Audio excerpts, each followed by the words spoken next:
Close your eyes and imagine this. I'm in a ship.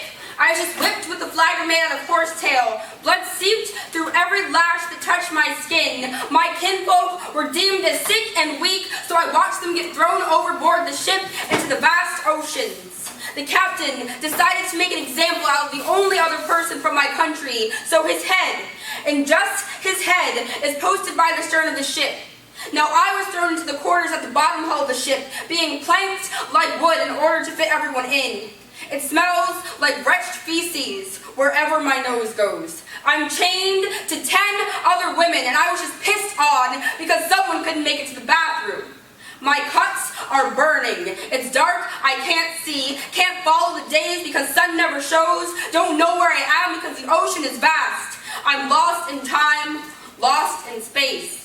I'm dying, I'm incoherent, I'm dying, I'm incoherent. Every day I'm dying and I can't seem to stop it, resolve it. This is my death. But hold on, what is this Afro-cultural genocide? What is this Afro-death? Rakia, what's genocide? Was it genocide when the state offered your family $4.5 million for being shot dead by the police for no reason at all?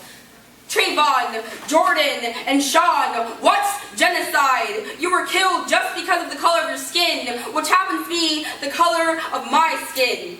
Tyrone, what's genocide? Makayla, what's genocide? Why do you feel your uncle's last words thump in your heart like the resounding drum of a soldier standing after a long battle?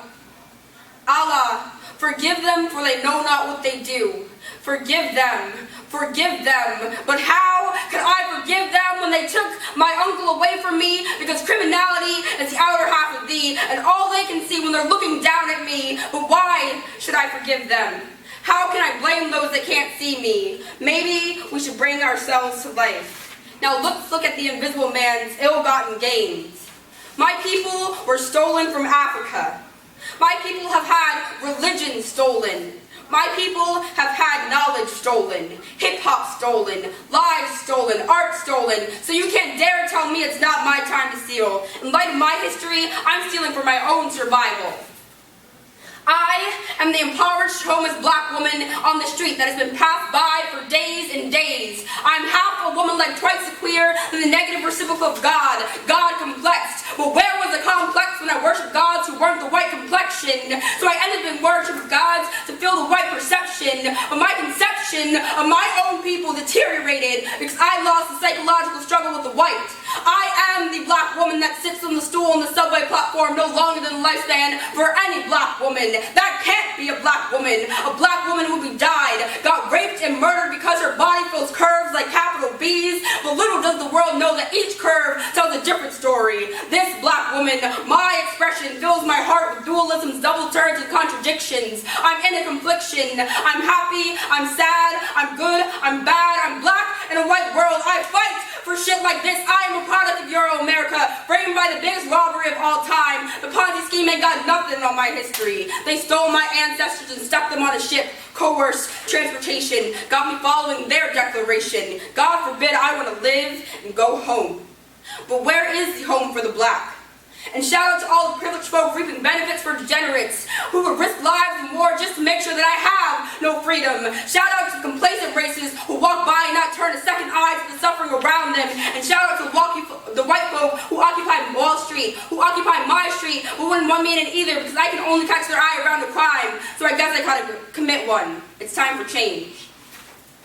Debate is a unique set where I can force subjects to interact with me and my partner, at least effectively resist institutional logic. Debate is the practice of deliberation that originated in Africa and facilitated by griegos. Modern day debate is a hostile space where it reflects the same university space occupied by elites in Venezuela. Blackness should reclaim these institutions inside and outside these universities, and in the same way that African Venezuelans reclaim their space in opposition to the masses. Logical. You know, if I know that in this hotel room they have food every day, and I'm knocking on the door every day to eat, and they open the door, let me see the party, let me see like them throwing salami all over I mean, just like throwing food around, but they're telling me there's no food in here. You know what I'm saying? Every day, I'm standing outside trying to sing my way in. You know what I'm saying? We are hungry, please let us in. We are hungry, please let us in. After about a week, that song was going to change to we hungry, we need some food. After 2-3 weeks, it's like, give me on the food, breaking down the door. And after a year, you just like, what I'm saying, I'm picking the lock, coming through the door, blasting, you know what I'm saying? It's like you hungry, you reached your level, you don't want any more. We asked 10 years ago. We was asking with the Panthers. We was asking with that, the civil rights movement. We was asking, now those people that were asking, they're all dead and in jail. So now what do you think we're going to do? Ask? Tyler and I advocate that black folks should act by force and reclaim spaces that have been dominated in hegemonic education. Our methodology should be replicated outside of the space where black bodies should take over political institutions, other institutions of power. The ballot won't leave, but these debaters will. Let's make this clear. The problem is that we debate as a community, talk about problems all damn day, but our methods of resolving them can't even pass the talk test and make it back to our own communities. We can talk about changing policies, liberating oppressed bodies for hours, but if we can't go and tell friends, family, community activists, and never-ending list of individuals, tangible actions that can be taken to solve these issues, then what have we really done here? Judge, your role is to decide what methodology best provides the liberation of oppressed bodies.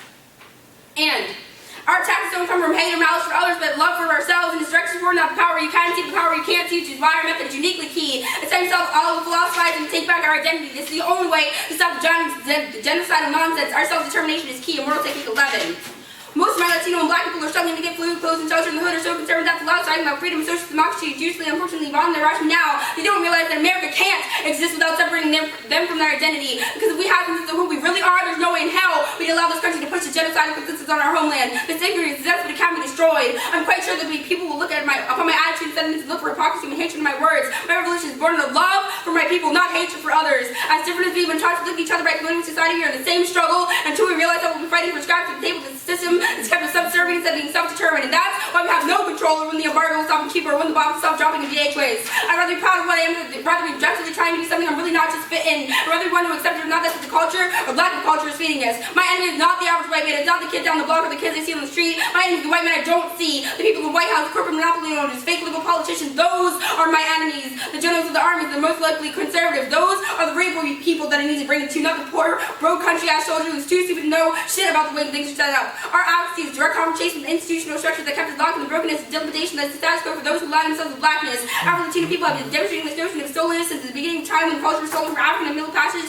stored by Europeans, and dropped into foreign land. People were fighting to look more European and find themselves close to the white deity. Scholars that sharper noses and how legs became privileged. Polytheism and Catholicism died, became the dominant religion. Aztecs were killed in Mayans moved to resurrection. Steal from us, steal from us, steal from us. But we can't keep stealing our time, our pride, and our culture. We can't let our lives and bodies be stolen anymore. We set the example of how Afro-Latinos and Afros should engage in survival and serve as a platform for others. It's your mental process.